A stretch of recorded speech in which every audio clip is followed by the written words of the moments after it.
Good evening, everyone. Today is Thursday, April 21st, 2022, and the time is 7 p.m. I'm Legislator Catherine Borgia, and I'm calling the meeting of the Westchester County Board of Legislators to order. Will everyone please rise as the Westchester County Police ceremonially lead a color guard present the colors.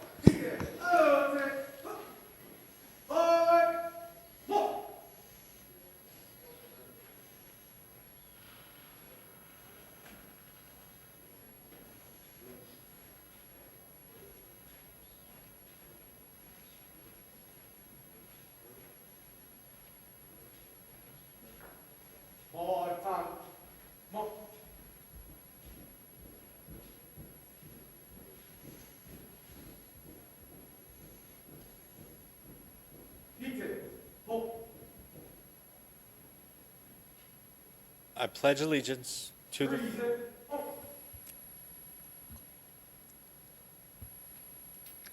Thank you. Now I'll call on Legislator Vidat Gashi to lead us in the pledge. I pledge allegiance to the flag of the United States of America and to the republic for which it stands, one nation, under God, indivisible, with liberty and justice for all. We now observe a moment of silence for all who serve.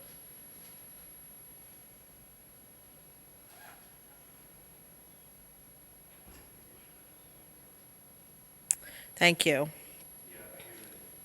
Please remain standing for the national anthem. Westchester County Police Officer Serena Tarnever will grace us with her rendition. Thank you, ma'am.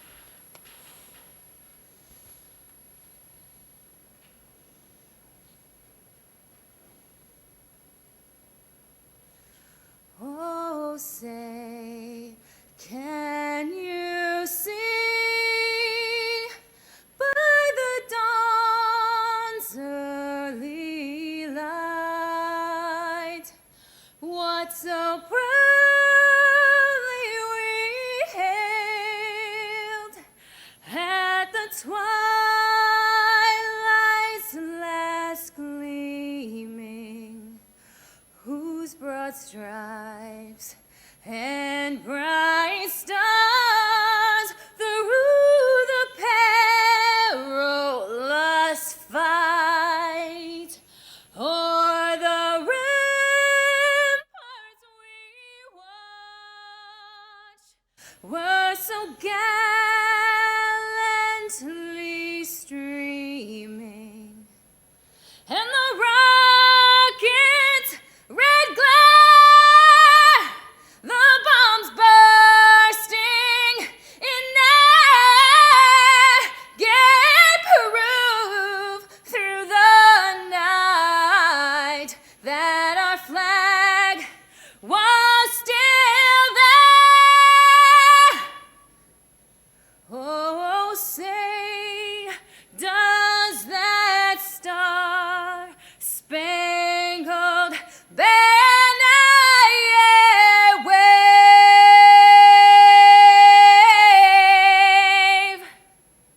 o'er the land of the free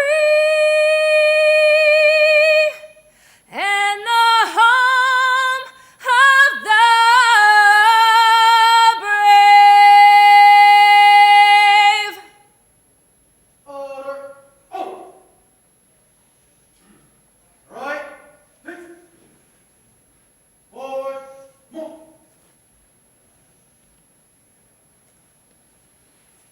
Thank you so much for that beautiful song. Everyone, please be seated.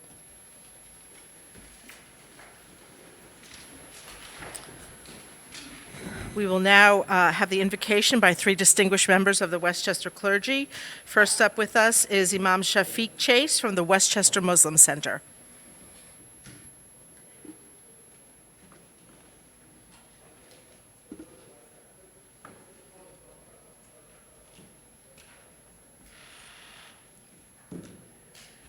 أعوذ بالله من الشيطان الرجيم بسم الله الرحمن الرحيم.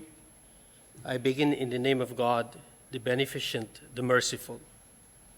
الحمد لله رب العالمين. All praise and thanks is due to the Lord of all the worlds. Ar-Rahman Ar-Rahim, the merciful, the extremely merciful. Maliki Yawmiddin, master of the day of requital, the day of judgment, the day of accountability. Iyyaka na'budu wa iyyaka nasta'in. O Lord, Thee alone do we worship, and Thee alone do we seek assistance from. اهدنا الصراط المستقيم صراط الذين أنعمت عليهم. O Lord, we pray that you guide us all along the straight path, the path of those whom you have blessed, and not the path of those who have gone astray. Ameen. Respected leaders, elders, tonight I stand in sacred days where the three monotheistic faiths in many years came together celebrating their auspicious occasion. Us, the Muslim, the fasting of Ramadan, our Christian brethren and sisters, Easter, and our brothers of the Jewish faith, Passover. This has been decided by some celestial divine, not by our opinion, to put us all three on the calendar. In terms of fasting, many ask, 1/4 of the world population is engaged in this Ramadan, this fasting. As an imam, look at fasting from the Quran. It's interesting that the reason why we fast is to attain God consciousness. And if you look at the 250 verses where it talks about this God consciousness, we see the strongest of traits in the person that have embodied God consciousness is that to declare that there's no God but one God. And the second strongest of traits, you would think that is to worship God, but it's not to worship God, is our relationship with each other. The third strongest of trait in a person who fasts to attain this consciousness is then to worship God. And I wonder why worshiping God comes third on this strength of traits. Is that why worship me if you're not right with each other? That make yourself right with each other first before you come to the worship of me. And the fourth is to be cognizant of the poor and the needy and the destitute. And the fifth, it comes back to the rights of each other, that everyone have a right upon each other. As a father, my children have a right over me. As a husband, my wife have a right over me. As leaders, your constituents have a right over you, and you have a right over them. The reason why we fast with this consciousness, to attain this consciousness, is to acknowledge the right of each human being. That the cry of a child in the Bronx should echo the same sentiment and emotion of a child in Westchester, in Yemen, in Syria. As leaders, we pray that Almighty God bless our leaders to lead, acknowledging and respect the right of each one of us. May Almighty God bless all of you, strengthen you in your leadership, and lead us in the most best way. Thank you. Thank you, Imam Chase. Next, we'll have Rabbi Howard Goldsmith from the Congregation Emmanuel of Westchester.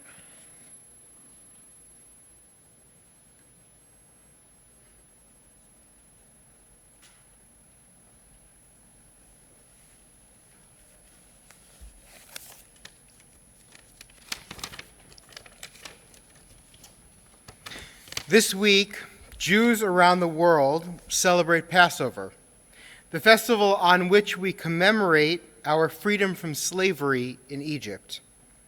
This powerful narrative has inspired people to stand up for justice for thousands of years. In so many ways, that Exodus story begins at the famous burning bush. We read in the Torah that Moses was tending a flock in the desert and saw the bush burning. When he got closer, he saw that while the flames covered the branches and the leaves, the fire did not consume the bush. The twigs stayed brown, the leaves stayed green. It took close observation to realize what was going on. and observant enough to observe this phenomenon, he drew close enough to hear God's call to free the Israelites from Egypt. Holiness does not enter this world alone. Justice does not enter this world alone. Freedom does not enter this world alone. Each of us are the midwives of the world that we wish to see. Like Moses, we need to carefully observe the world around us. We need to notice fires of injustice and iniquity. And then, like Moses, we need to hear the call to right those wrongs, to bring justice and equity to our community. May God bless those of you charged with leading this county. May God bless you with the insight to understand what is wrong, so that you may hear the call and find the wisdom to address those challenges in ways that bring more peace and wholeness and freedom to all of us. Ken Yehi Ratzon, may this be God's will. Thank you. Thank you, Rabbi. Next up, we have Bishop Paul Chemnicki from the Ukrainian Catholic Eparchy of Stamford.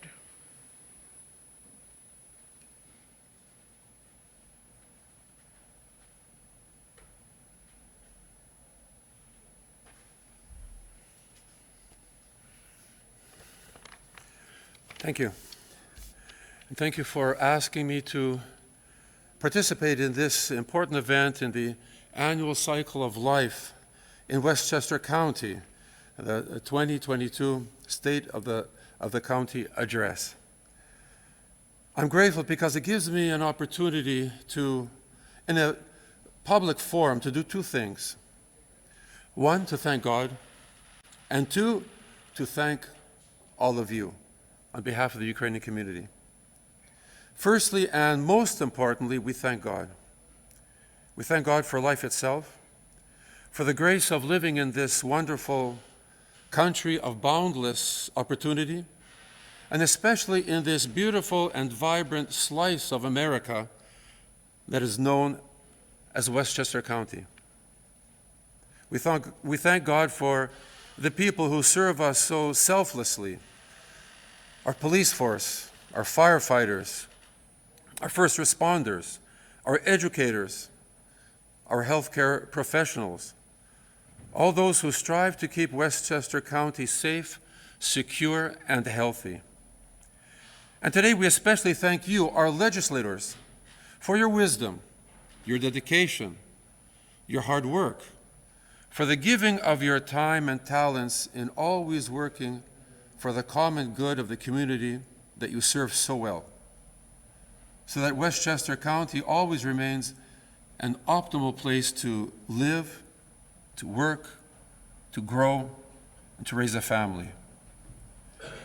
Secondly, as the spiritual head of the Ukrainian Catholics in New York State and New England, I wish to thank all of you, and especially today all the residents of Westchester County, for your continued prayers, for your emotional and financial support, for your collections of humanitarian aid for the people of Ukraine who are suffering incalculable pain, injury, destruction, and loss of life in an unjust and inhumane war fomented on them by the deranged despot of the Kremlin, Vladimir Putin.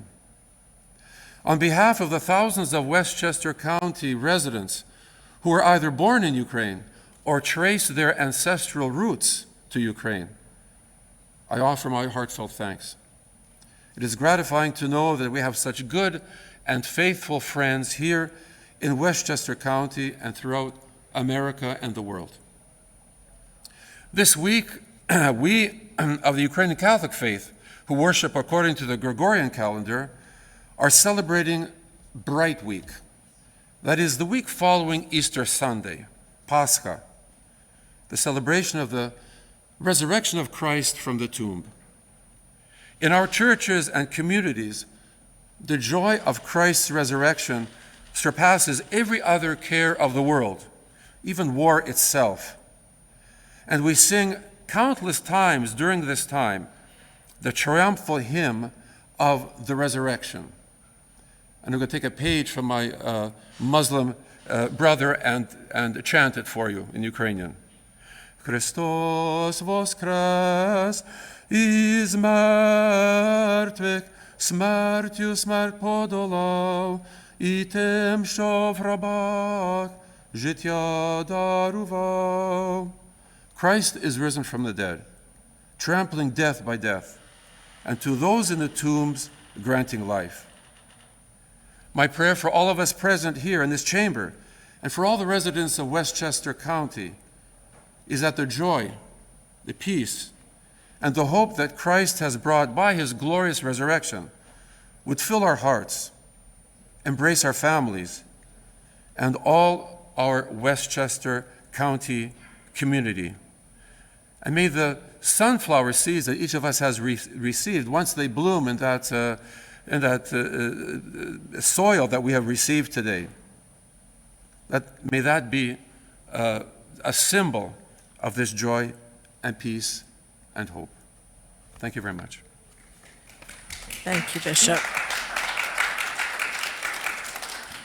Thank you to our three clergy members for your inspiring words and for your spiritual leadership in Westchester County. Because this is a County Board of Legislators meeting, we have some regular business to take care of, so I will ask Madam Clerk, would you please call the roll? Here. Here. Present.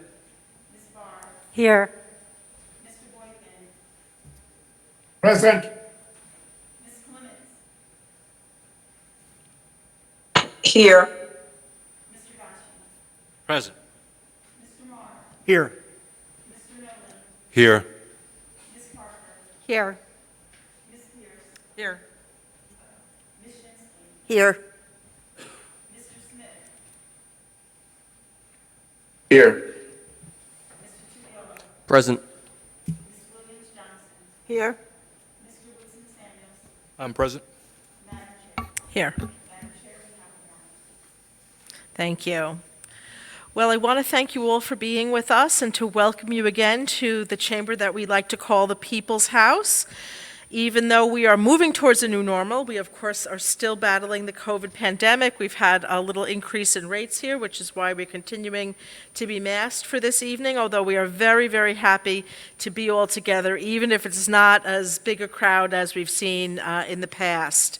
It's really my honor to preside over this meeting tonight, to welcome our County Executive George Latimer to address us in our chamber, and to welcome back some of the former legislators, including the County Executive, of course, our Deputy County Executive Ken Jenkins, former Chair Mike Kaplowitz, former legislators Jim Maizano and John Nona, who now serve in the County Executive's Administration, and current Yonkers Mayor and former County Legislator Mike Spano, in addition to all the other wonderful commissioners and special guests that are able to be present with us tonight. It means a lot to us to all be together.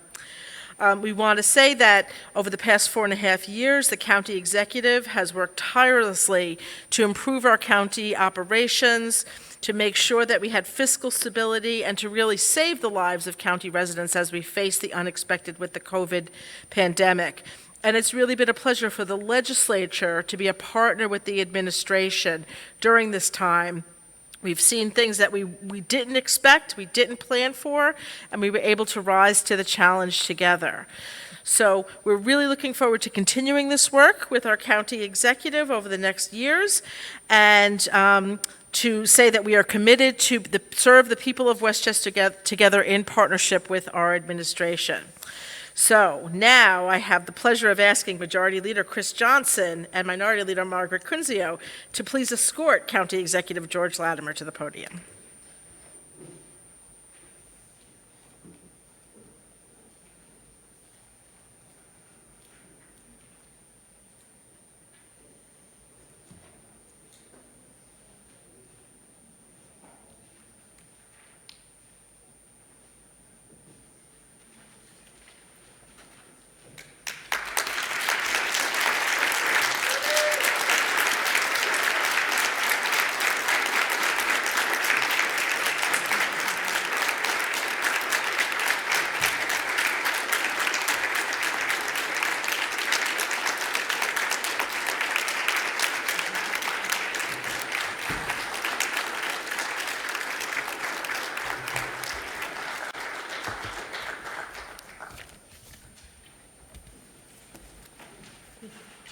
Thank you, Madam Chair.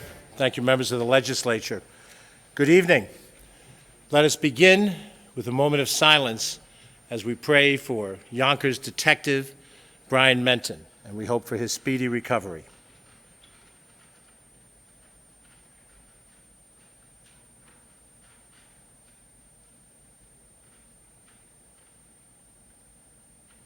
Thank you.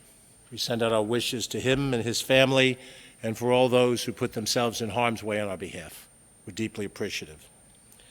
Tonight, my friends, marks the 5th year that I have presented to you on the state of Westchester County. It's an event that is held here in the People's Chamber before your honorable Board of Legislators and the viewing public. This room is the epicenter of democracy. This room where laws are made, where civilized debate occurs. This is the heart of who we are as a county. Chairwoman Catherine Borgia and members of this board, thank you for your leadership. Thank you for letting me speak here tonight. It's very gracious to be invited to return to a place that held so many good memories for me personally. I want to recognize those who serve our county today and those who have paved the way for us.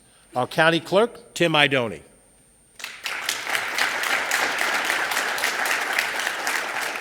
Our district attorney, Mimi Roca. Joining us virtually, former county executive Andy Spano. Former chairman of the Board of Legislators, the legendary Herman Geist. Former chairman and current deputy county executive Ken Jenkins. Former chairman and deputy commissioner of the Department of Environmental Facilities, Michael Kaplowitz. And current legislator and former chairman, Ben Boykin. We're also joined tonight by my friend, who I've served with in 2 legislative capacities, and now he is the mayor of the city of Yonkers, my friend Mike Spano. Mr. Mayor. I want to thank all of you for your friendship and your willingness to work so hard on behalf of this county, all of us together. I particularly want to highlight my executive team, the aforementioned Deputy County Executive Ken Jenkins, our Director of Operations, Joan McDonald, County Attorney, John Nona. I don't know where she is at the moment, but Director of Communications, Catherine Chaffee. Our Director of Intergovernmental Relations, Steve Bass. My Chief of Staff, Andrew Ferris. Deputy Director of Operations, Emily Saltzman. Director of Research, Ellen Hendricks. Director of Countywide Administrative Services, Chris Steers. Thank you, each and every one of you, for your outstanding work. Your commitment to the people of this county has been inspiring, and I'm eternally grateful, and I know that members of the Board of Legislators are as well, because together we rely on your professionalism every day. I also want to take the moment to recognize in the audience the young-looking grandmother of my 2 grandchildren, the grandmother of Lillian Cooper. Please stand up. Robin Phelps Latimer. And she is accompanied by Deputy Sheriff Myron Tannenbaum. Thank you, Myron. Up on the 9th floor, I know that we don't go it alone. I want to publicly thank the incredible 4,000-plus county employees for their dedication to each other and to the entire county. I see you in the elevators.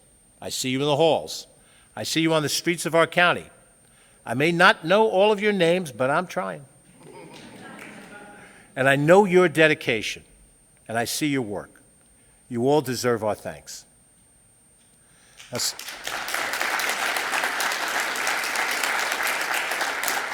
And I will be spotlighting many of our commissioners who are here in the room tonight as we talk about different topic areas in our address. Some of you tonight are watching this at home on News 12 or perhaps on Facebook Live, or you're tuning into the county webpage. To you, I say thank you. Thank you for being an active, engaged citizen and part of this amazing county. Thank you for putting your faith in us and for putting your faith in myself and our administration now as we enter fully into our second term.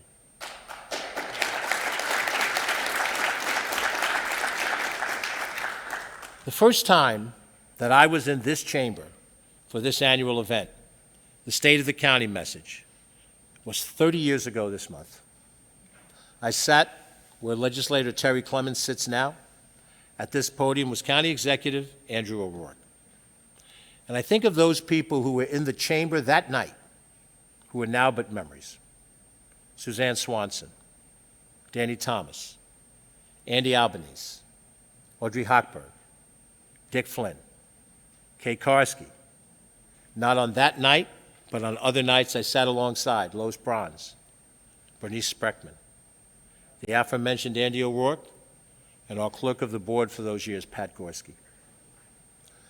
Their time in service has been completed. But whether or not the current world remembers them or not, they are alive to me. I think of them in moments like this. They're alive again because they were my colleagues and my friends. And we disagreed and fought. There were times we got angry. But whether liberal or conservative in philosophy, whether Democrat or Republican in affiliation, we shared one overarching belief, the belief in democracy with a capital D. That whether, as you are tonight, the current day stewards of an experiment, that men and women can govern their own lives through representative government. We don't need just one person in charge of us to tell us what to do. We don't need one man in Albany. We don't need one man in the White House. We don't need one man in the Kremlin with the power to execute millions of lives at the whim of one man. We are stronger and we are better when we find ways to work together, when we're united, even in our disagreements.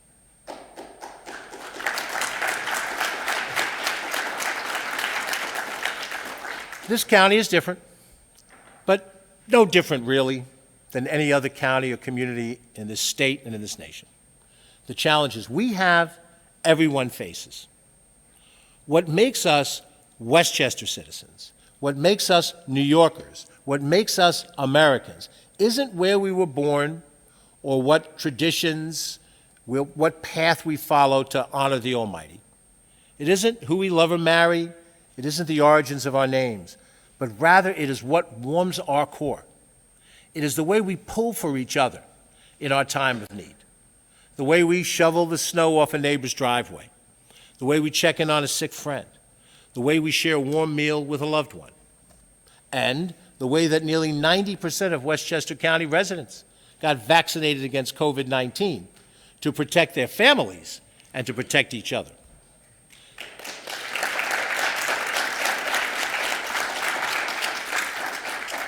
Ladies and gentlemen, that's what makes us American, that we care about each other, we comfort each other, and we intend to do right by each other.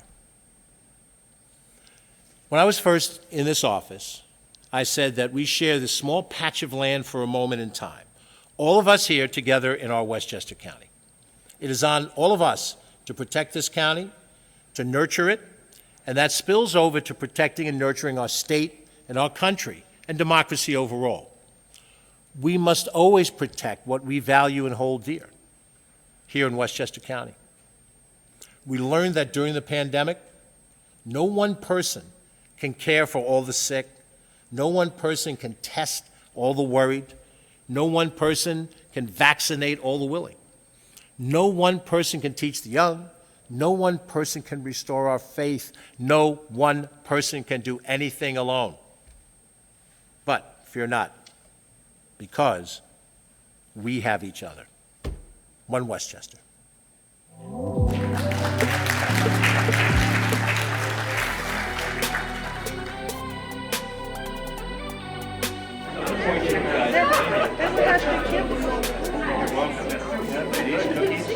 It's just nice to be back in person.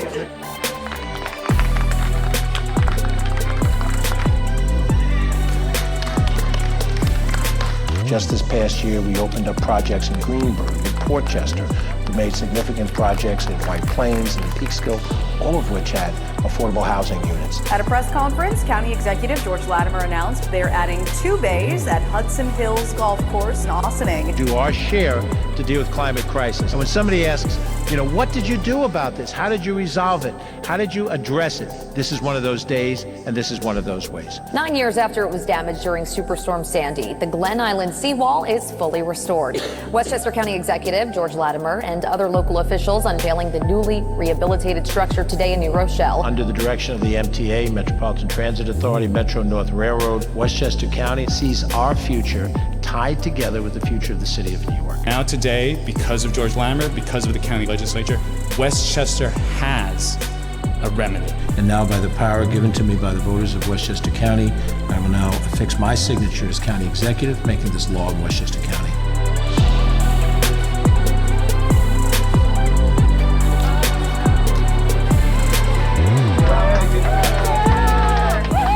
Got my COVID vaccine. On this cold winter day after Christmas, the Malensky family wanted to be sure that they are safe to go back to work and school following their holiday gatherings. Westchester also declared today a day of prayer for Ukraine.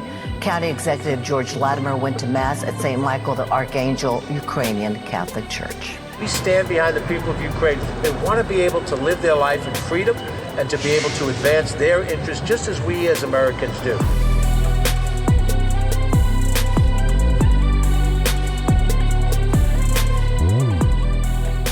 I'm joined by Margaret Kunzio, who's a county legislator, to highlight an initiative that we're making to try to help incentivize individuals, particularly young individuals. I'm a full-time student, I'm a full-time employee, and I'm a volunteer firefighter. As volunteers, we freely commit to risking our lives with nothing expected in return. What motivates us to wake up in the morning on those midnight commercial alarms is not the pay rate, but the satisfaction of knowing that we are part of something bigger than ourselves. The county property tax levy in this budget is reduced by $7 million. That is a deeper reduction than a year ago and the prior year. In consecutive years, we'll reduce the county property tax levy by $1 million in 2 consecutive years. This year, it is a reduction of $7 million. I knew that we had to do something as a state. And on a county level, we have an amazing county government.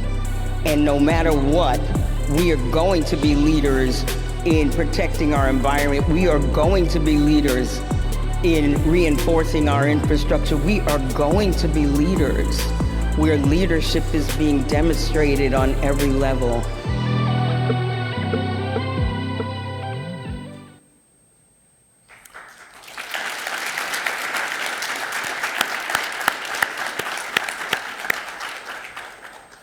A war of aggression rages just across the ocean, bringing fear and death.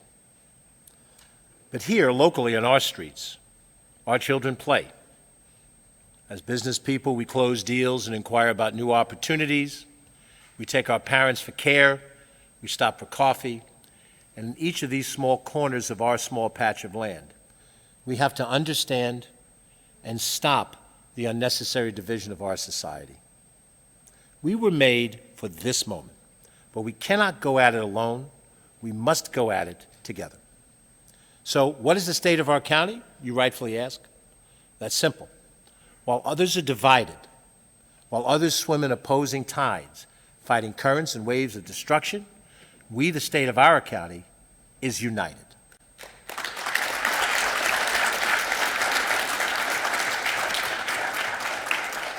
We are united and we are growing.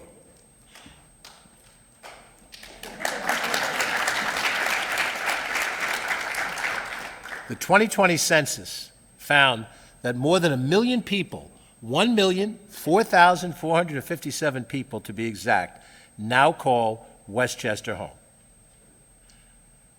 The county's population grew by 55,344 people. That's a 5.8% increase between 2010 and 2020. We didn't lose population, we gained population. That was ahead of the Census Bureau's own estimates. And we are now among the top 50 most populous counties in the United States of America.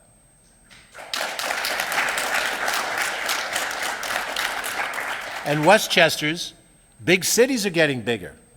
Mayor Spano is rightfully proud to point out that Yonkers is now the third largest city in New York, surging ahead of Rochester. Congratulations, Mr. Mayor. The Hudson Gateway Association of Realtors also reported a record-breaking year in 2021, with prices up and inventory down as demand for Westchester real estate soared. We know families are pouring into this county, and we know that homes are flying off the markets, and we know it because we see it on our own blocks. Now, let's meet one of those new Westchester families. We feel so lucky that we got this house. We were looking, but everything was quite expensive. And it was at that time during coronavirus where I think everyone moved out of the city and wanted to live in more space. We looked all over. We looked in Jersey, we looked in Long Island. Yeah, we didn't like those places. And we ultimately looked here. And I have a friend who grew up here and it was perfect. I think about maybe 7 times a day, we're like, oh my God, thank God we got this house. We did have to go a little bit above asking. It was, bless you, I know. It was scary because you don't know how much to go over, but thankfully it was only a little bit over. I feel like right now the market's even higher, so we are hearing that houses are going well above asking. We love Westchester. It's so green and it feels like we're living in the woods, but we're also 45 minutes away from the city. So, I mean, Alan's more of a woodsy guy, I'm more of a city person, so that's kind of the best of both worlds for us. It takes us about the same to get into the city as some of our friends who are in Brooklyn, yeah, exactly. And we get this. So. We moved at the end of October. Actually, we moved right around Halloween, I remember, because we, in a day, put up Halloween decorations and just made it happen. This guy is a big part of it. I mean, we loved living in the city, but when I was pregnant, I mean, we did joke about doing it in a 380 square foot apartment, but it would not have worked. And I think also for us, the school system is so important. So I know Croton has a great school, and it's kind of like a trade-off. You're like, oh, do I try to find the money for private school, or do I pay more in taxes, but I get this great school system and this great land and parks all around. So for us, when we were researching where to live, that was the ideal. So it makes sense that it costs a little bit more for that. The change of pace and lifestyle, which I enjoy quite a bit, is does offset some of those other property taxes and whatnot. I mean, with just food alone, when I look at our credit card statements, it's crazy the amount we're saving in some places. There was an open house on this street about a week and a half ago, and maybe a bit longer, and there was just car in, car out. You can see it even from the sales and the property values. They're going up because there's high demand, so it feels like people are coming, not going. Even on our street, there's been some people leaving Westchester, but for every person who's leaving Westchester, somebody's moving in. To be honest, the people who lived in this house before us moved down the road somewhere else in Croton. We went hiking with them yesterday. Yeah, so we're that was a good sign for us when we were looking, is that even the people who are leaving don't seem to be leaving Westchester. They're just kind of growing up in their lives and maybe finding a bigger home. We're definitely trying to convince all of our friends to move to Westchester. There were houses on the street, and all of our pregnant friends were like, move on our street. Spent a few years in the Upper West Side, and now we have a family in Westchester, so.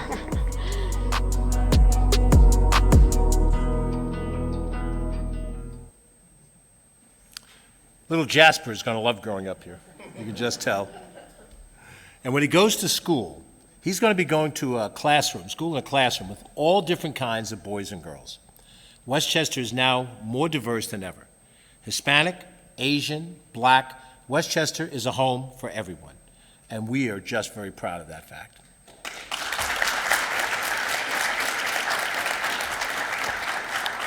I want to thank our Commissioner of Planning, Norma Drummond, our new Deputy Commissioner of Planning, Blanca Lopez, Director of Human Services, Diane Atkins, Director of Policy Programs and Faith-Based Initiatives, Crystal Collins, and the Director of Minority and Women-Owned Businesses, Development and Immigrant Affairs, Martha Lopez, all of them together and others for their work on Census 2020. So we are growing, and with that growth comes jobs.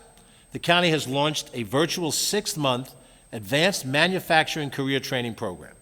Trainees will learn exciting new technologies that are changing the manufacturing process, including robotics. Also this spring, the county will fund the Westchester County Association's healthcare talent pipeline program that will recruit, train, support, and place up to 100 job seekers with healthcare employers over a 12-month period. We've had much success with the Launch 1000 program in the past few years. This year, we're excited to kick off Launch 1000 en Español that will offer more opportunities for entrepreneurs to start their businesses right here in Westchester County. There will be workshops for the bilingual cohort, as well as workshops combining the English-only and the bilingual launchers. I want to thank our Economic Development Director, Bridget Gibbons, our Director of Entrepreneurship and Innovation, Deb Novick, our Advocacy and Community Liaison, Shari Rosen-Asher, our Business Attraction and Retention Specialist, Corazon Pineda, and Economic Development and IDA Assistant, Rosa Ramon, for their work on these projects and more.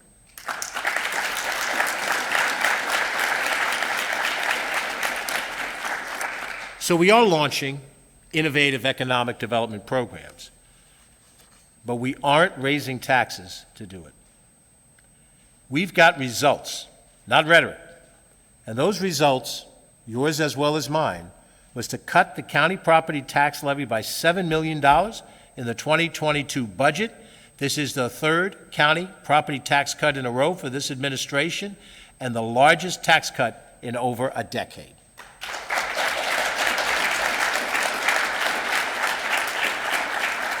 And if projections hold true, we will make every effort to continue this for next year.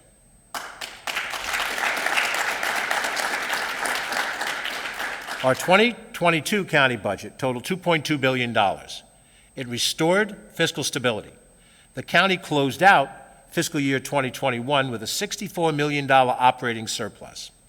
Now, the 2022 budget had some non-traditional revenues and some saving measures, such as our demand response contract, which generated $200,000 of revenue, not seen previously, a contract in lieu of taxes with Airbnb, $300,000 per year, previously did not exist as a revenue stream. Our 2020 voluntary separation incentive saved us $11.4 million of savings in 2021. And that doesn't include the continuing benefit of renegotiating contracts, such as the Liberty Lines and the Wheelabrator contracts, which saved us money over the life of the contracts for which we benefited to some degree from in 2022. When it came to child care, the 2022 budget contained a total of $38.9 million for child care subsidy. That's an increase of $10.2 million from the 2021 levels of the prior year, $28.7 million. The first half of that, we put in the budget that handed it to you. The second half of was you expanded that number. And we've been able now to reach out to more folks who are in need of child care support with the combined effort that is put into this budget.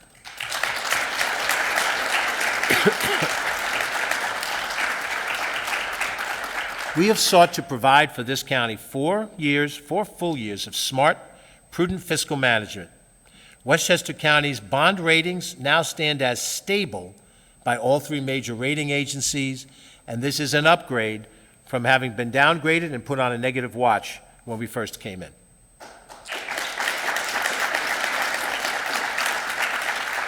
And this is the result of setting a game plan and executing it. And there were variables that were thrown in our way. Moody's Investor Services, in their report, says, quote, "The stable outlook reflects the likelihood that the county will produce balanced operations in fiscal 2021 through fiscal 2022, end quote. Fitch Rating Agency's report said, quote, "Fiscal improvement reflects management's ability to eliminate its reliance on one-time budget actions. Fitch believes that the county has returned to more conservative budget practices, which is evident by recently increased recurring revenues that better align with the county's pace of spending growth over time," end quote. And lastly, Standard & Poor's Global Ratings stated, quote, "Tenured management team and good policy and practices stabilize the county's credit profile." That is a glowing report. And I want to personally thank our budget director, Larry Sewell, who is with us here. Larry, please stand.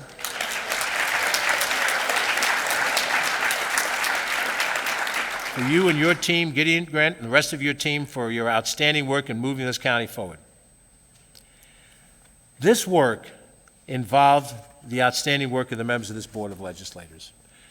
And I want to single you out individually, and I'd like you to stand and remain standing so that the rest of us, and those who are at home, not in the chamber, we can't hear your applause, but you ought to realize that these fiscal policies are the policies of the administration and the bipartisan support of this legislative body as well, and they deserve the credit. Colin Smith, Erica Pierce, please stand and remain standing. Margaret Kunzio, Vedat Gashi, Ben Boykin, Nancy Barr, Catherine Parker, Jewel Williams Johnson, Catherine Borgia, Damon Marr, Terry Clements, Mary Jane Shimsky, Tyree Woodson Samuels, David Tubiolo, James Nolan, Christopher Johnson, Jose Alvarado, and we want to make sure we credit those legislators who were here in December to vote on this budget, Alfreda Williams, Kitley Koval, and Ruth Walter. Please recognize these public officials for their role in controlling taxes and bringing fiscal sanity to Westchester County.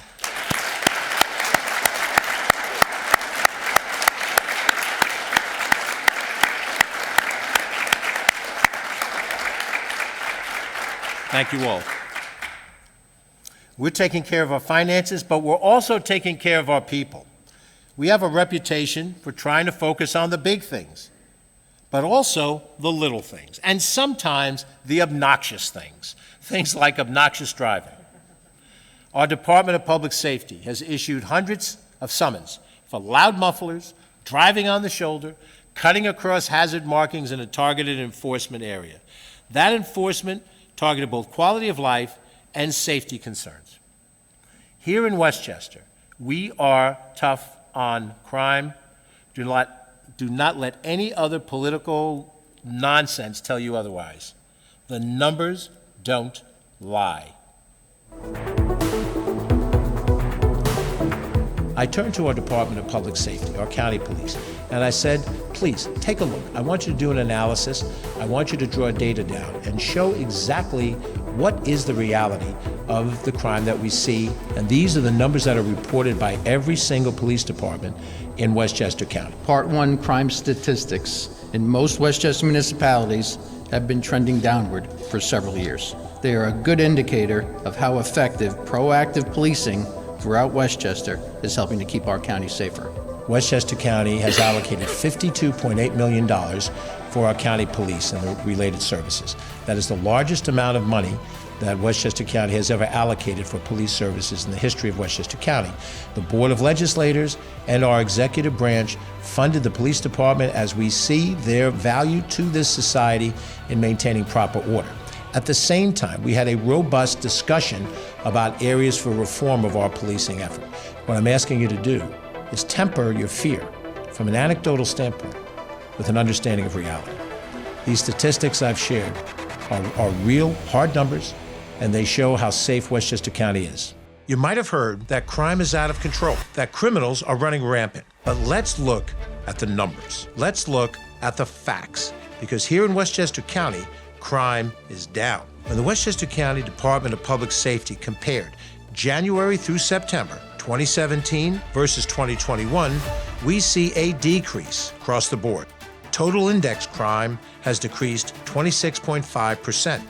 Total violent crime has decreased 27.6%. Total property crimes have decreased 26.3%. We are the largest non-uniform criminal justice agency in Westchester, and we have the ability to go out into community and arrest people that are under probation in order to make the communities even safer. Basically trying to protect the community, make sure everybody's safe. We're here to make sure nobody gets hurt.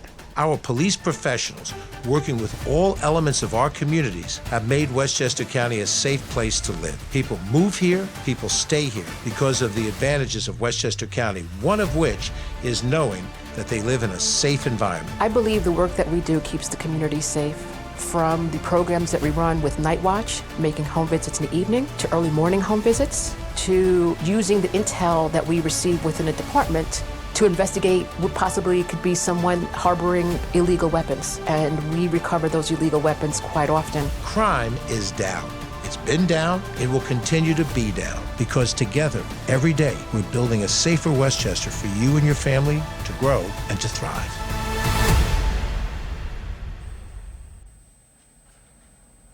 I applaud the men and women of our Department of Public Safety and the Department of Probation, and I want to spotlight our Commissioner Sheriff Tom Gleason and our Commissioner of Probation Rocco Posey as the prime reasons why our streets are safe.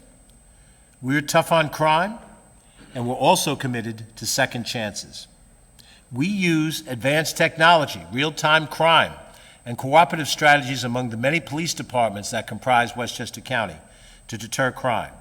That is why our numbers are down, and we have a great cooperative relationship with our district attorney, Mimi Roca, and her team, which prosecutes the crimes. You've all seen Law and Order. One part does this, one part does that. Don't. And both parts do a brilliant job. Thank you, Madam District Attorney.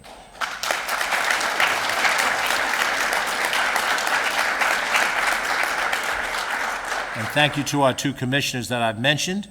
In the Westchester Department of Correction, after completing a rigorous 10-week academy, 45 new correction officers took their oaths of office and embarked on careers. They know what opportunity means to the men and women at the county jail, and we all know that sometimes we just need a second chance. Thank you to Correction Commissioner Joe Spano and his team, Nori Padilla, First Deputy Commissioner, Leo Diaz, Deputy Commissioner, Michael Gerald, Deputy Commissioner. Thank you to that dynamic team for their commitment to safety and for their compassion.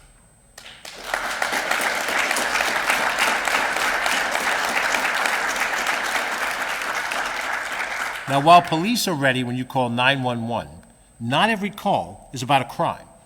In Westchester, there is now a fourth option when you dial 911, and that is for a mental health crisis, which would go along with police, fire, or EMS.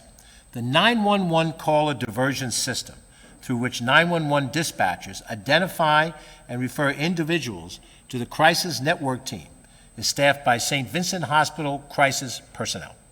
This is a core element of our Reimagining Policing through Project Alliance program.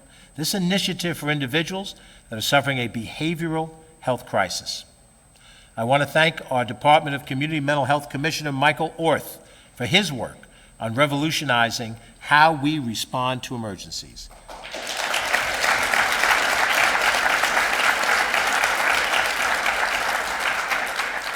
"911 diversion is part of a five-prong approach developed by the Departments of Community Mental Health, Public Safety, Emergency Services, and Social Services to address the needs of Westchester County residents with behavioral health challenges. This project is part of that broader Westchester County Police Reform and Reimagining Task Force. Project Alliance represents 911 dispatched diversion training, enhanced training for EMTs responding to behavioral health issues, enhancement of the countywide behavioral health crisis response line, crisis intervention team trainings, mobile crisis response teams. This is a bold step. This is an innovative approach by better addressing the root issue. Along with the commissioners already mentioned, I want to thank Emergency Services Commissioner Richard Wishney and DSS Commissioner Leonard Towns.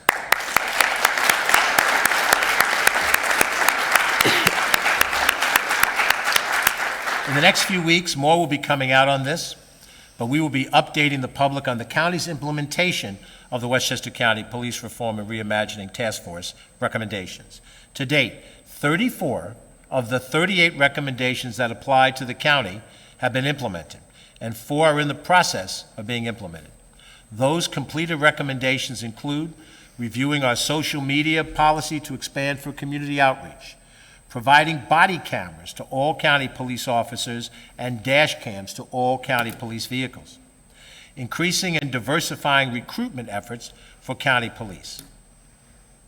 All of these things are just the beginning of our effort that shows a balanced approach to reforming our police functioning and at the same time funding and upholding that basic public safety that we all need.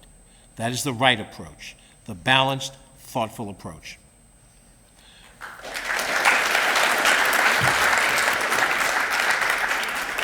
Westchester County has been navigating through COVID for over 2 years now. Since the start of the pandemic, the Westchester County Health Department, under the leadership of Dr. Charlita Amler, has held over 200 satellite vaccination clinics. They alone have vaccinated 77,000 plus people at county clinics.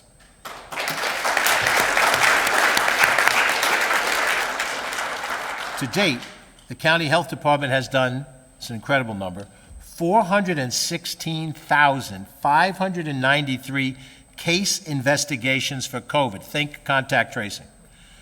Tested 274,167 students, faculties, and staff in the schools this year alone. 270,000+ people. The county has operated 22 child care centers to help first responders, serving close to 600 children. None of these things were part of the county government's core responsibilities before COVID struck. We have enhanced funding for Feeding Westchester and helped them serve 220,000 people each month through 225 community partners, meal programs, distribution centers. Since March of 2020, the Westchester County Department of Emergency Services has issued 339 gallons of disinfectants and cleaners, 49,951 packages of disinfecting wipes. I assume we counted every one. 1,013,023 face shields, 1,527,050 pairs of gloves, 13,199 gallons of hand sanitizer, 2,341,680 adult face masks, 188,324 youth face masks, 719,140 COVID rapid test kits.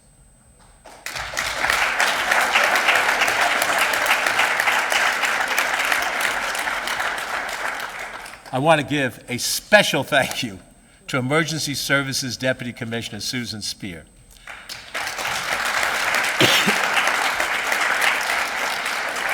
Also, our Director of Programs and Policies involved with Child Care and Education, Rosie Finizio. Our Assistant Director of Intergovernmental Relations, Copper Crane. Operations Staff, Aviva Meyer and Karen Pasquale. Our Citizen Service Responders, Andy Jenna and Kate Glazer. And other members of the CE staff, Nancy Aladino, Kyle McIntyre, Fadia Abbasi, you can applaud, Paula Friedman, Walter Murphy, Bessie Schachter, Tracy Smith, and Diana Toledo.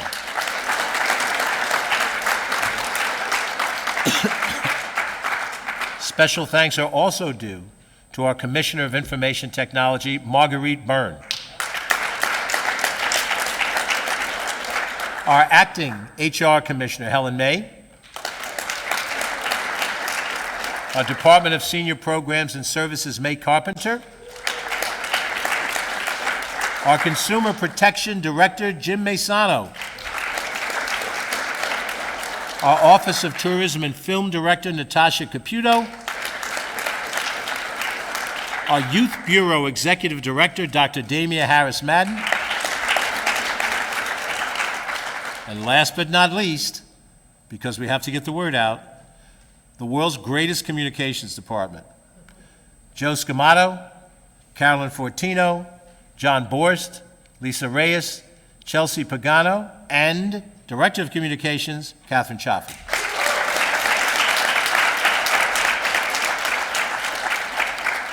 That is a team, all of those individuals, that is a team working together day in and day out for you. And we have gotten this far in the COVID-19 pandemic because each and every one of them have done their jobs to the best of their ability. In order to best serve the populations who have risked their lives to protect the nation, we opened a new County Veterans Services Agency office in White Plains. It's centrally located. It's got plenty of parking and accessibility for people with disabilities. And those offices are located at 10 County Center Road, right short distance from here in the county center. And they are ready to provide counsel, support, and be a resource to the county's veteran population. We also recently marked the 80th anniversary of the attack on Pearl Harbor by honoring 3 local World War II veterans. These men are the last of our greatest generation. We must never forget what they stood for and what they fought for. Let's make sure we recognize Leroy Fadum of New Rochelle. At 100 years of age, Leroy is a Navy veteran who served on the USS Stevens. 97-year-old Waldy Gullen of Wacabuck was drafted by the U.S. Army after graduating from Katona High School. And the young one of the trio, 95-year-old Donald Sant of Golden's Bridge, who was drafted by the U.S. Army in 1944 and trained with the 77th Infantry Division. Sant said, quote, "Serving my country was the greatest experience of my life."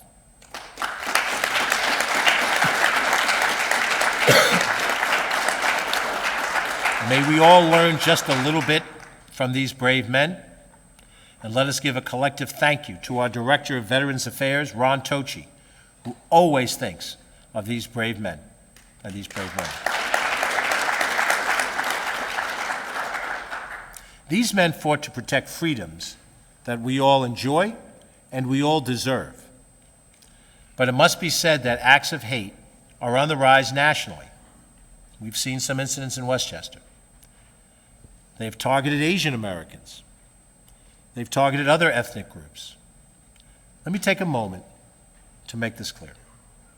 Any act of hate against anyone based on the color of their skin, their creed, or the country of origin is heinous and will not be tolerated in Westchester County. Will not be tolerated in Westchester County.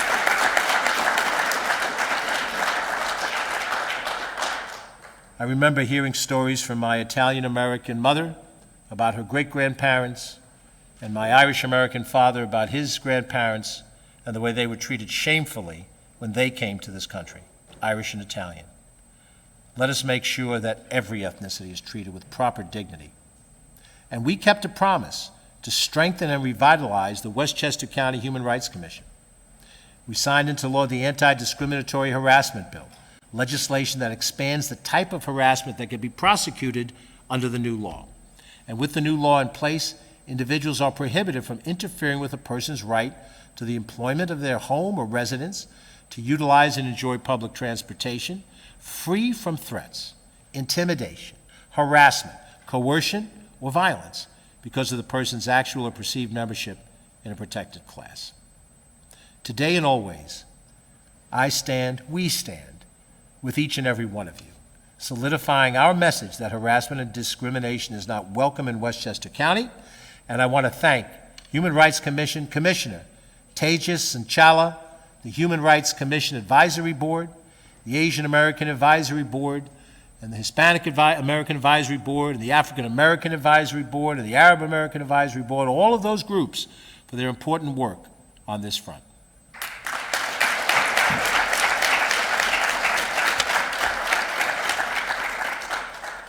After 12 long years, Westchester County this year was finally able to close the book on the affordable housing settlement.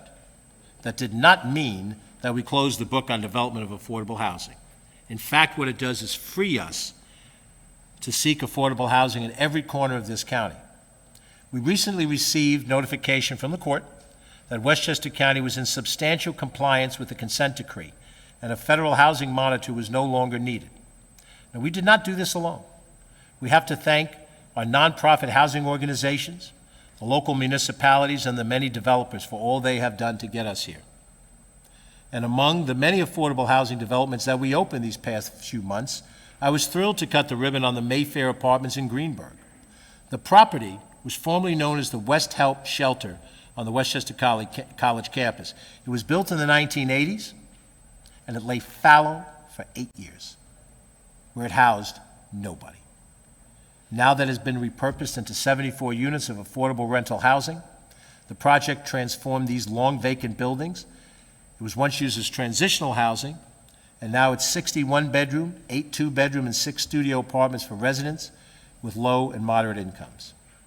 And as of right now, affordable housing units have been completed and occupied in Portchester, in Yonkers, in Greenburgh, in Rybrook, in numerous places, and more than 4,400 units are in the pipeline.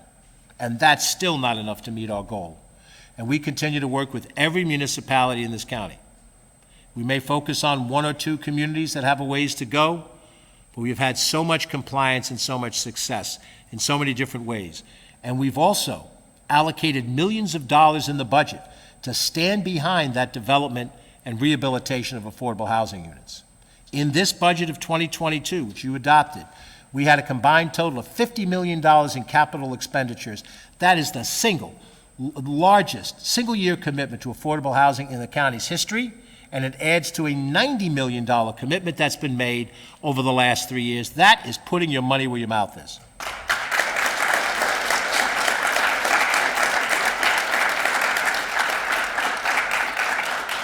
Our responsibility as a county government is to make sure that affordability in housing is always there. And along with your affordable house, we also need to get you someplace, to home and to work. We need to do that with minimal impact to the environment. So for the first time in Westchester County history, Westchester County is running all-electric buses. The first time we have 6 all-electric B-Line buses. We have hybrid electric buses, and we are converting this bus fleet away from diesel and to a much more cleaner environment. We're saving money on fuel costs. We're reducing the pollution that gets expelled right to you standing at the bus stop, and we're reducing our carbon footprint in a practical, concrete way.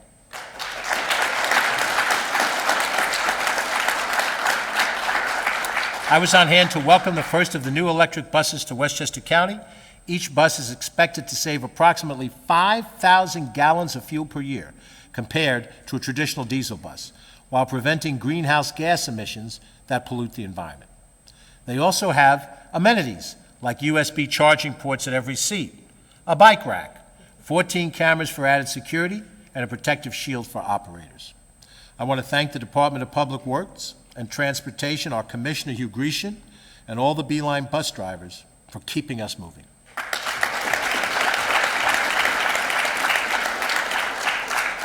Next month, in the month of May, we will begin to reboot the public engagement process on developing a master plan for Westchester County Airport. COVID sidetracked our plans, but it's time for us to restart that effort. The first conversation is scheduled for Tuesday, May 24th, 6 p.m. at Pace Law School here in White Plains, with subsequent public input sessions planned for June. There will be in-person sessions in different parts of the county, and we will do at least one virtually for those that would prefer to communicate in that fashion. Also continuing our commitment to the environment, in December, Westchester County's Department of Environmental Facilities partnered with HELPSI, a certified B Corporation with warehouse space in White Plains, to expand the county's existing textile recycling program at the Household Material Recovery Facility, the MRF, in Valhalla.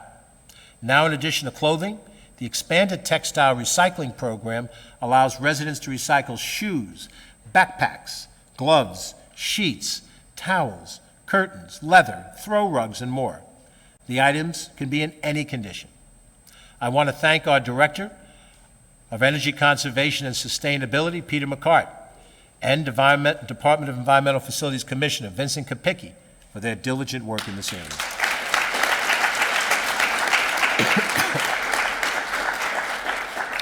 Now, speaking of the environment, we know that tomorrow is Earth Day. So I want to draw your attention to a small bag of brown dirt.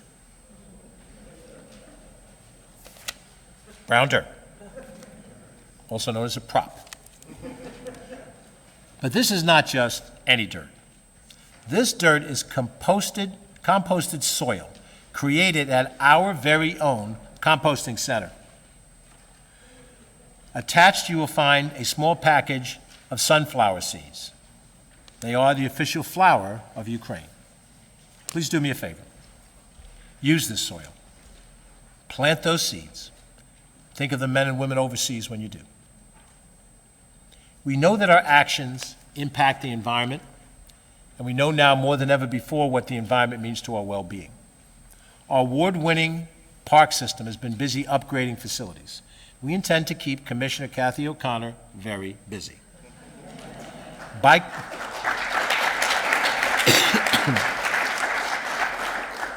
Bikers and joggers now have a continuous 11.2-mile path along the Bronx River Parkway as the link from Scarsdale to Hartsdale has been completed and opened. Years of planning went into the $6.7 million capital project. Construction began in 2019. We have committed, as Mayor Spano knows, $10 million toward the building of a waterfront park in the Ludlow section of Yonkers. Mayor Mike Spano has also made a commitment from the city and already bonded $2 million for the design and construction drawings and the project administration. This project will develop roughly 3.8 acres of land along the Hudson River into a park, including walking paths, fishing access, a playground, and a boathouse.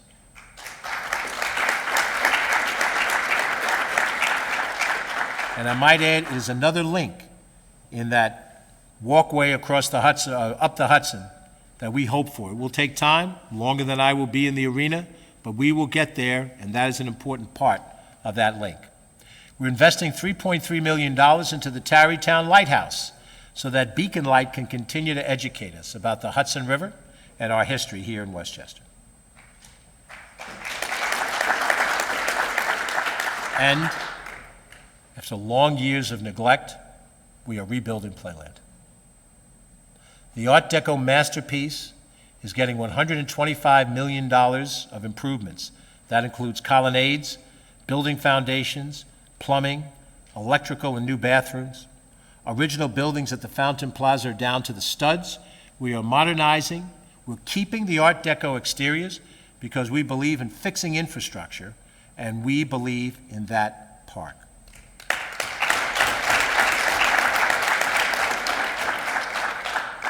We not only understand the cost of things, but we understand the value of things. We're committed to construction and renovation. We're committed to investing money to bring back what was old and make it new again, to live for people and invest in Westchester County. Since taking office in 2018, the backlog of capital projects has been reduced by $400 million. Credit Joan McDonald and her team. Outstanding work, Joan. We have made great strides to improve capital programs and increase efficiency. Our parks are where we play, where we exercise, where we socialize in a way that's never been done before, where we celebrate our heritage, our culture, the things that make us, us.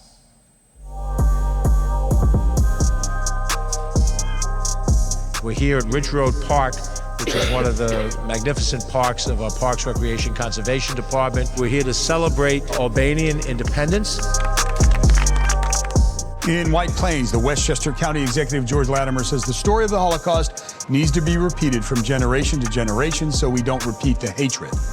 Welcome to Westchester County's 2022 Black History Month celebration. We will hear about the historical significance of the Jay Heritage Center and the African American Heritage Trail. When you look at these tombstones from here, can you tell who's buried underneath? Can you tell that there's an African American buried under this tombstone and a white American under that tombstone? We're here today to celebrate Italian Heritage Month here in Westchester County at the beautiful Kensico Dam Plaza that was the handiwork of many Italian immigrants that came to this country. This month, we're highlighting the contributions of the Latino community in Westchester County. We are here today to celebrate Irish heritage by the raising of the Irish flag. We want to reflect on the heritage of those individuals who are here in Westchester, contribute to Westchester, but at the same time are very proud of their Irish heritage. We have to define the we as broadly as we can, because over time we understood the evil of slavery. and the evil of genocide of the Native Americans, and the foolishness not to accept the European immigrants the day they hit here, because they helped build the country, and so did the Asian immigrants and the Latin American immigrants. And now, I don't know if this is the last frontier, but to accept people for how they identify themselves.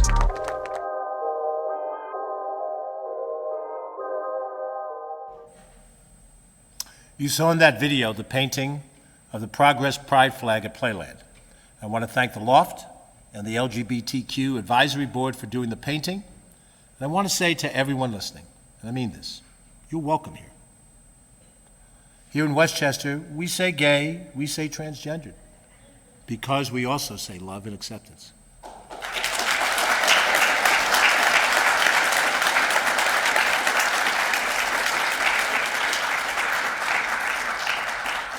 And in the end, across all demographics, love and acceptance is all that's left. And unfortunately, this is a tale that we have to learn at one point in time in our life, and relearn it again. This past September, Westchester County was among the first governments to unveil a new 9/11 memorial dedicated to the first responders who lost their lives to 9/11 related illnesses. The Westchester County 9/11 First Responders Memorial is designed to complement the stonework of the dam and surround the rising as an eternal watch. This memorial is the culmination of a promise this county government made to the families and the loved ones of those true Westchester heroes.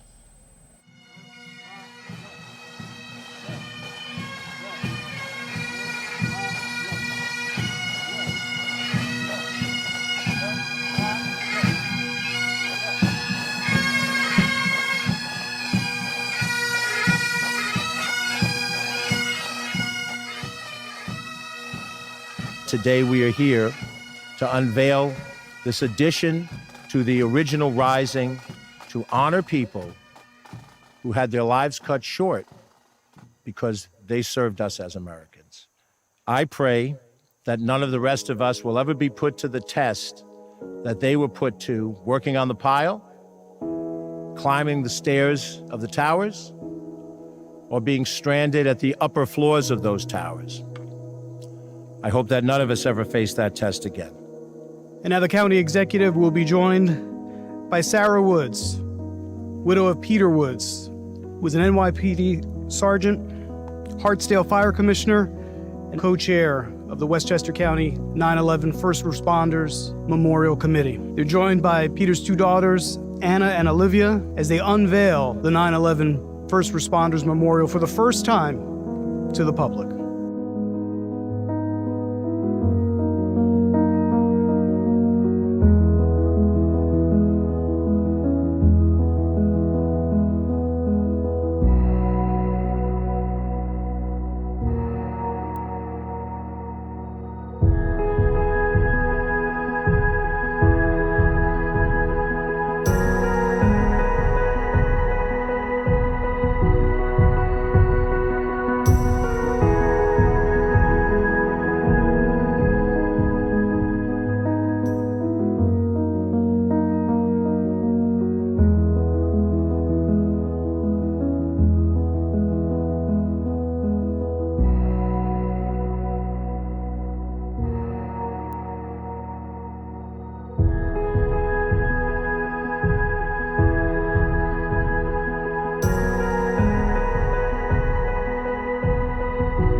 We will not ever take for granted the actions of those men and women, those mothers and fathers, those friends and siblings. I hope that each person who visits that memorial understands their lasting impact on this county and on this nation. We the people still believe that our obligations are not just to ourselves, but to all prosperity. The great moments in this country were not done by one person alone. Selma, the moon landing, Stonewall, here in Westchester, the building of the great Kensico Dam, or the building of the 9/11 First Responders Memorial, our response to COVID, our skylines. None of it was done alone. I've seen this set up for Mount Vernon High School football games when I was in high school. I received my high school diploma on this field over 50 years ago. This was a field where sports was played. It's going to become that again, and it looks like it's going to become that again. You see the grandstands, you see the entryway of the plaza. This benefit will exist for years to come. 20 years from now, 30 years from now, I don't expect to be here, but I do expect that people will be coming into this arena, watching football, watching a track meet, being able to use the skate park that's going to be here. When you do capital projects, when you do infrastructure, even when they're expensive, they still have a multiple year benefit.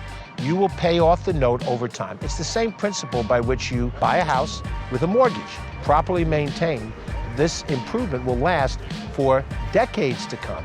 We inherited 2 empty swimming pools over at Sprain Ridge Park. We had both of those pools rebuilt and opened in 2019 and 2020 and 2021 when the pandemic hit. We still were able to operate our pools and our beach systems. And you'd see kids on a hot summer's day in those pools. When you see us have a reenactment at the Miller House, a building that had a blue tarp over it, it looked like it was about ready to collapse. And now that building is structurally sound and it can be toured, and we see the public use of it. The New Rochelle Family Court. Now you walk into the new family court that's been built in a better location right at the heart of downtown New Rochelle. This is all over the county. This is not just in one place. The North County Trailway goes through Yorktown and Newcastle. You can see the Playland where we've invested $125 million in capital. The park that opened in 1928 is getting a top-to-bottom, historically accurate refresh to preserve a unique asset. For the visitor, it will evoke, when it's properly reconstructed, it will evoke what Playland has been in its prime. And I think there is a market for that. The county also anticipates future savings on maintenance. These Art Deco details being recreated in materials that are much easier to repair or keep painted. There's so much connection to this park, and he's actually investing to bring it back. So it's here for another 100 years. If you understand the history of Westchester County, it has been a combination of talented people who each brought their talent here. They may have grown up here and decided to stay here. They may have moved here from New York City or from another part of the world. But when they came here for IBM or PepsiCo, when they came here because their job or their family brought them here, they contributed and made this county the exceptional county that it is. It does not happen with one person. It does not happen with one administration. It happens with all of us. And if there's anything that we have to focus on is what that combination of talents will be in the years to come. My job is to make sure that we focus on what really matters, which is the we in Westchester that will drive this county forward.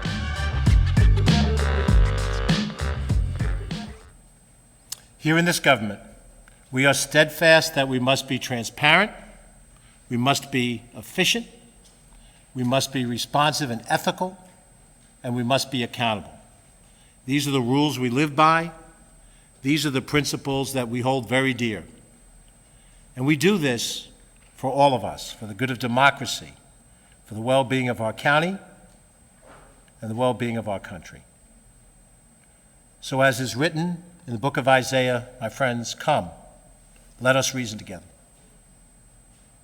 Legislative, executive, prosecutorial, judicial, let us reason together. We have so much more to do. Our work is not done. Perhaps it will never be done.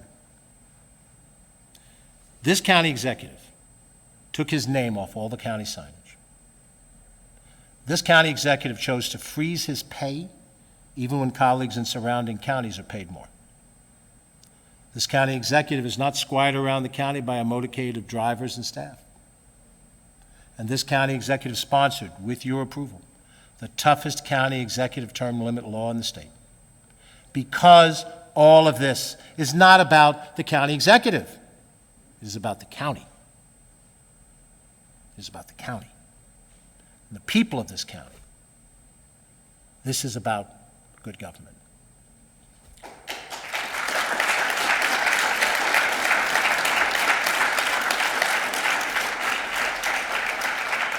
We reach, we strive, we change, and we do it together. We're building something bigger than ourselves here on this small patch of land in this moment of time. I think back on the moment of time 30 years ago and how fast 30 years go. We are building our future together. Viajando juntos. We are traveling together.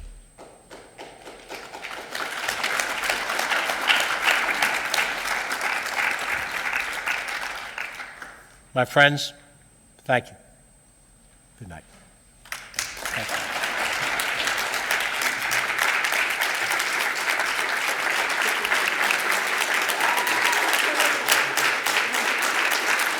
Thank you for this team.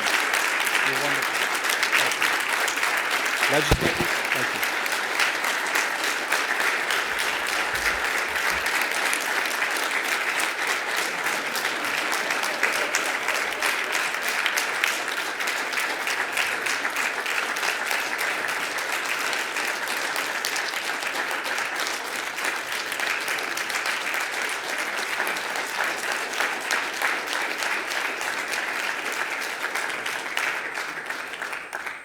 Thank you to everyone who is able to join us here tonight for this wonderful speech by our county executive.